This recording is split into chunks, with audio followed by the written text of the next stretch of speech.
What's crazy is the other night. No, it was last night. It was last night. He had a no hitter through 7 innings, and the Pittsburgh Pirates pulled him. Like, some people like, I get it. Even Skenes said in the interview afterwards, I get it, but 7 innings with a no hitter with no hits, when have we ever heard of a guy getting pulled after 7 innings? Yes, it does. It does happen. It does happen. The object is to get the no hitter for the team. If that pitcher's throwing that great and he's in there, had it been somebody like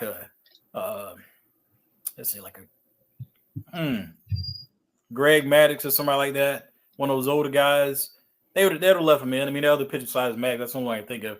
They probably left him in. Skenes is a young guy. Mm-hmm. That's what I was telling you, man. They don't want him to hurt himself because he throws hard. I look at him. I think he's a bully. He just throws that hard. I mean, his mechanics. This is me speaking. His mechanics are terrible, and I think that's going to be his downfall, right? His mechanics, because he's all arm. He's all arm, and they don't want him to hurt himself, you know. And they're probably looking at it as, if it's not broke, why fix it? You know, they think if they try and make any adjustments right now to his pitching form, they'll throw him off. So they're going to let him do this, but I guarantee you they're going to have to make some adjustments in the years to come in order for him to have a long career. If not, he can be just another 2-3 year pitcher off to another. But with him, they'll probably sign him to a big contract deal.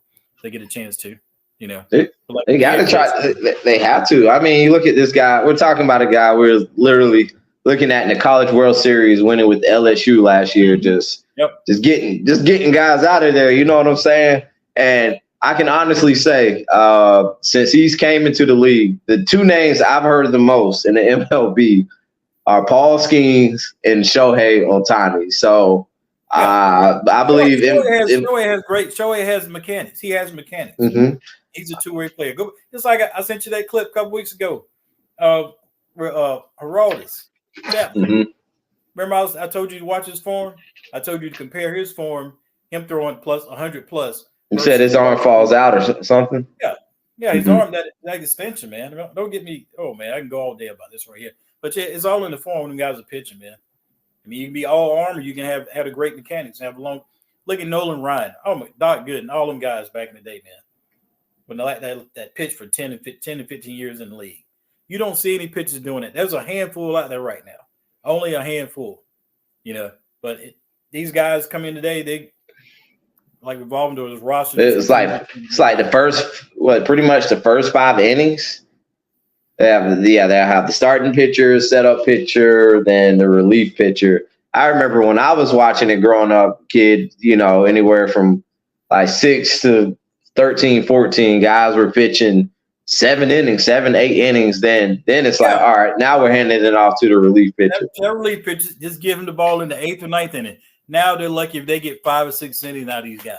Now, do you think do you think their stuff is just too intense that is damaging their arms? Do you think it has something to do with the way they're training and the weight training? Because these guys are just, I mean, everybody, all these professional athletes worked out, but you know, if you can throw, you can throw. You know what I mean? Now they're trying to enhance these things a lot more so. You know, even in other sports, you're seeing significant injuries that quite often that we hadn't seen before. It's all in mechanics again. I mean, look at football players. Go back, look at Tebow. You know, look at Cam Newton. They were talking about their arm. You know, Tebow, he was short on his throw. You know, and Cam Newton had arm issues. They said Cam Newton was too much arm. Yeah, that's and the mechanics weren't too good. Yeah, same thing with the pitching, man. And I don't know what it is. I mean, I know these guys work hard. So check this. They're so freaking strong, man. It's too much. It's like too much. Yeah. It's too much. You're coming there throwing hard, but how long is that going to last? Mm-hmm. And then putting that extra spin on the ball. So I saw this today. I thought this was pretty interesting. So with the Dodgers pitcher injuries, so look at his injured lineup they have. Tyler Glasnow, Yamamoto, Shohei. I mean, I put an asterisk by Shohei since he was already out, but if you're considering the bullpen, so you have Shohei on that bullpen. Shohei, Clayton Kershaw, and Walker Buehler. all injured, unable to play right now and pitch right now for the Los Angeles Dodgers. That's I don't know how, depending on the extent of their injuries and all, the Dodgers are going to be okay. Yeah, they're going to be okay. They're still in first place in the West, and they have a real low ERA per like 2.225 batting average, something like that. Yeah, that's awesome. That's awesome. They'll be okay as long as these injuries aren't seasoning. They'll be okay. Right. I was just bringing awareness to like what you said, the pitcher injuries, and I thought that was really interesting that all these big name pitchers, specifically for one team, are on the injured reserve or the injured lineup. True. Yeah. All right. So, all right. Clip, man. I got to play that clip. I just want you to hear it, man. All right, we'll find it for everybody. All right, so let's get into our team for a second. So this has happened in consecutive back-to-back years. The Yankees start off hot, then go on a skid. Not just a skid, but like a super skid, guys. We're not talking about you lose control of the car, hit the brakes a little bit, skid, and you're safe on the side. No, I'm talking about the car spins, skids, and falls off the side of the highway. The Yankees, they were 50-22 at one point, and now they're 56-39. Mm-hmm. Look like they're gonna run away with it. And something about we're so enthusiastic about it. Just something about this season just seemed different, especially with the addition of Juan Soto to the lineup. Having that extra elite bat there. But this is the same thing we're seeing in the past years. And you look at the injuries, it's not too bad, especially in the bullpen. Giancarlo Stanton, I think he hurt his hamstring. He went out. But that was the guy behind Judge. You know what I mean? It's he like, was just okay. The guy behind Judge. He's never been nothing. He's just been a guy behind he was having a good season, though. He was having a really solid season. Do this every year, man. Just a guy behind Judge. And then take turns getting hurt. Take turns, man. Man, boy, I tell you what. All right. And then Rizzo, Rizzo's been gone. He's another guy. So you walk Soto. If you can get Judge out of there, there's nobody after that. It's been solid. They've been solid for most of the season, but this stretch of these last 30 games or so hasn't been so well. And the back end of the lineup isn't really giving you much on the bat. And then, it really kind of is weird. It started happening when Garrett Cole came back off the injured list. So we got to do something here. If this continues and they don't make the playoffs or something very unfortunate happens, you think there's somebody to blame on this? Hence, maybe Aaron Boone in this situation, or what are you thinking? I wouldn't say Boone. I mean, I've been wanting him gone anyway for a while now, but at the end of the day, he's not playing. Right. You can only get the guys ready to play. I feel that way for any manager, any coach, whatever. They're not the ones playing. You can only get your team ready to play. It's up to the players to execute. So I don't know. I mean, I said this years ago when Yankees started trying to buy championships, back when they first dealt with A-Rod years ago, just trading off the Yankees used to have the number one for years, had the best farm system in the MLB. It's not there anymore. I mean, they're trading their farm players off, just try and acquire talent to win now rather than let these guys develop. That's what you have happening with Baltimore. I think I said a while back. That's those guys coming up through their farm system who've been there for a while. Now they're starting to gel. You're gonna see results. I think Baltimore will be the team to beat in the AL this year. It's looking like it, man. Yeah. Yep. And that team having so many left-handed batters, specifically Baltimore in the lineup, is how much of an advantage is that? That's a huge advantage because teams rarely have the kryptonite for a left-handed batter is a left-handed pitcher. And the numbers as far as pitchers in MLB, right versus left, it's real. I think it's like about, I'm going to go out there. I don't know for sure, but just for me being around baseball for so long, I think it's probably about 75-25% righties versus lefties, pitchers in the major leagues, and vice versa. Right-handed batters hit better off of left-handed pitchers. Right. So that slider can't make you slide. Like if it's coming into you, it can't make you slide the same way, you know. Right. So that's big time, a slurve, a curve, or whatever. But yeah, the Yankees sliding. You think they can do anything to fix it, or do you? I mean, they can definitely finish the season up better, but coming into the postseason it's not looking too shabby.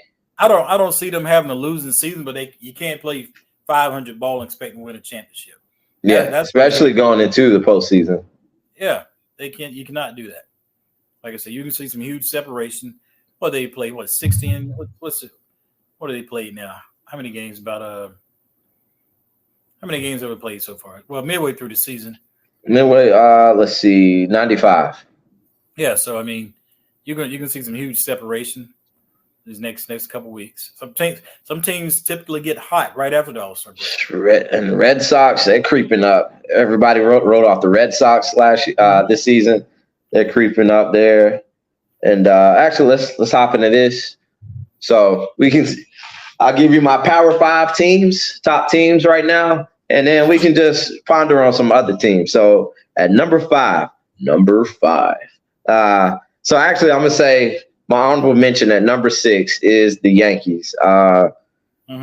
They actually have a better record than some of the teams on this list, but the way they're playing right now, I couldn't put my own team in the Power 5. But number 5, the Cleveland Guardians, sitting at 57-35, leading the American League Central. All right, and we go over to the National League at number 4. I'll put the Milwaukee Brewers at 54-40, leading the National League Central. Number 3, might have to go with the Dodgers. All the pitching injuries, but it's the Dodgers, man. That's a bad team. Do not let these boys get hot going into the postseason. Gosh, no. All right, and number 2, Baltimore Orioles. 57-36. They're riding deep in the All-Star game. Say what? My number one team is Philadelphia. My number 1 team is Philadelphia. Okay. I just trust their ace better. And that sounds like a World Series matchup to me. It does at this point. So we need to get on the sports books right now and be like, hey, let's pick the World Series matchup. Put a good 20 on it. You put a good 20 on it, you'll probably get like 380 back or something like that. 380, 400. I'd have to look because that's picking the exact matchup. Yeah. True. All right. Shoot, man. Talk some balls. What else you got for us? You got anything else? That's just about it. Can you pull that clip up? I can't find it. The All-Star game. The All-Star game clip? Let's see here. Send it to me again because I done lost it on the. I'd have to send it to you after the show. Oh man, shoot! It's all good. I got it. I want the people to hear what the All-Star teams just sound like. I know. How about this? After the episode, post episode, or before the episode starts, I'll plug that clip in so people can see it. Yeah, afterwards. All right. So guys, right now I have this for you. So before the episode starts, or I guess I'll edit. It doesn't even matter. But Carolina Blues, you got anything else for us today? No, that'll be it, man. Enjoyed being on the show again. Of course. Sorry get carried away, but just talking about that talent and MLB. That's my bread and butter. That's what I love baseball. I hear you. Same. All right, guys. We appreciate you tuning in.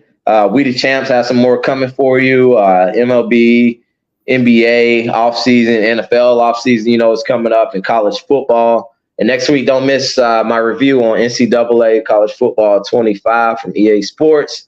I'll be doing a review on that. But that's all we got for you guys. We appreciate you. We the Champs. We out.